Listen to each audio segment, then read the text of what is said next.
The NSA video has been published. SSL is a good thing for Lavabit and Yahoo, and hackers could potentially control power stations. All that and more this time on ThreatWire.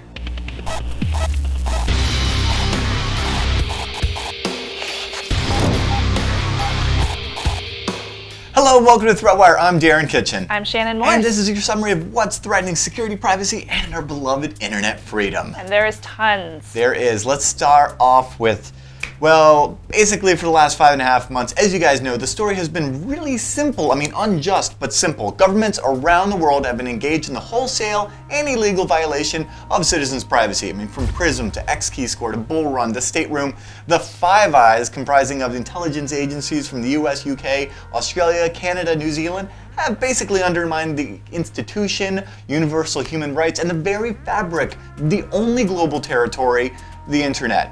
Since then, our government lies have been combated by citizen outcries with rallies like Restore the Fourth, garnering some 10,000 estimated protesters nationwide. Of course, there's also Stop Watching Us, a rally scheduled for October 26th in Washington, D.C. It's collected over 500,000 signatures for its letter to Congress, and its members include the EFF, Free Press, the ACLU, Mozilla, and Demand Progress. Now, the latter, Demand Progress, was founded by hacker hero Aaron Swartz and was instrumental in stopping SOPA last year. Now, contributing to the SOPA fight last year and the internet blackout that followed, Demand Progress produced the definitive video, rallying some 7 million views, and today they're doing it again. The new video is simply dubbed the NSA video, and it's produced by Fight for the Future, Demand Progress, Meta Watson, and it's narrated by Evangeline Lilly. Help me out with that one. Evangeline Lilly, thank you. Now, it was also launched both online and by a guerrilla event, projecting it onto the side of a building in New York City. Hundreds gathered. Now, I highly encourage you guys to watch it in its entirety and sign the petition over at the nsavideo.com. And with that, let's take a quick look. Spying on our internet usage gives the government power over our lives. What happens to free speech, free association, or a free press when everyone is under constant surveillance, even in our most private moments? That's a really cool video. I can't wait to see the rest of it. Now, on to my stories. Lavabit users had until this last Thursday to retrieve data off their accounts on the Lavabit site. Ladar Levison, the Lavabit founder, was asked by the US government to turn over the site's private SSL key for real-time surveillance of all of their users, and in turn he closed down the site. Now, the future caused concern, the closure did, it caused concern for many users, so he obtained a new SSL key to reopen the encrypted email service. Levison then gave his users 72 hours to change their passwords. Now, after that time, users can access their account data and save whatever they need locally. Eesh, that's fun. Good deal. Good deal. And keep fighting the good fight. Now finally, Yahoo Mail is activating Secure Socket Layer, aka SSL, on their email servers, making it much easier for their user base to securely transmit emails from the Yahoo servers to your computer.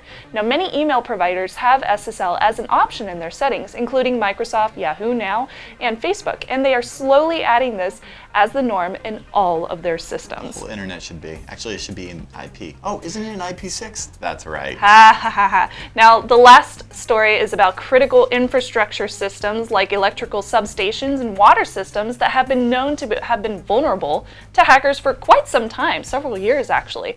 But recently, there were 2 researchers that found over 24 critical components that can be taken over. A hacker could potentially cause power outages, cause infinite loops in operations, meaning the operators couldn't do anything or see what's going on, etc., etc. Now, serial and network communications are used between servers and substations, and these can be controlled via physical access because they're basically not protected except for like a fence, and through the wireless radio network that they run on. The Department of Homeland Security's Industrial Control System CERT has released patches for 9 of those flaws found, but the other ones, and there's a lot more, they pretty much remain open. There's like 16 more. And these things are deployed with like a 20-year life cycle, so it's going to be a while since everything gets patched. And who knows if they'll actually accept the patches in all the different substations. Yay! Yay! Last week we asked you how you feel about Orich being protected by the Fifth Amendment. Now, the dead pirate Robert was... The dreaded pirate Roberts was profiting from obvious drug marketing and, made fortunes. And so, should he be obligated to give away his private keys to the FBI so they can seize his bitcoins. And we got a funny comment. Now this is our comment of the week. It comes from Awake31337 Elite. My question is, why does the FBI want to seize his bitcoins? Is it for evidence? If so, anonymous currency that isn't recognized as a currency wouldn't seem to make very good evidence. I'm not familiar with the FBI's policy on currency or evidence, but if they do not want it for evidence, then they have no business using our tax dollars to take bitcoins that the drug dealer probably can't use anymore anyways. Interesting. Maybe he can. Maybe.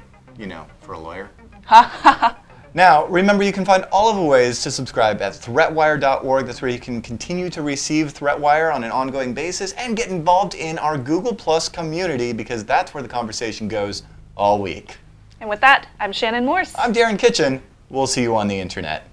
We love you, internets.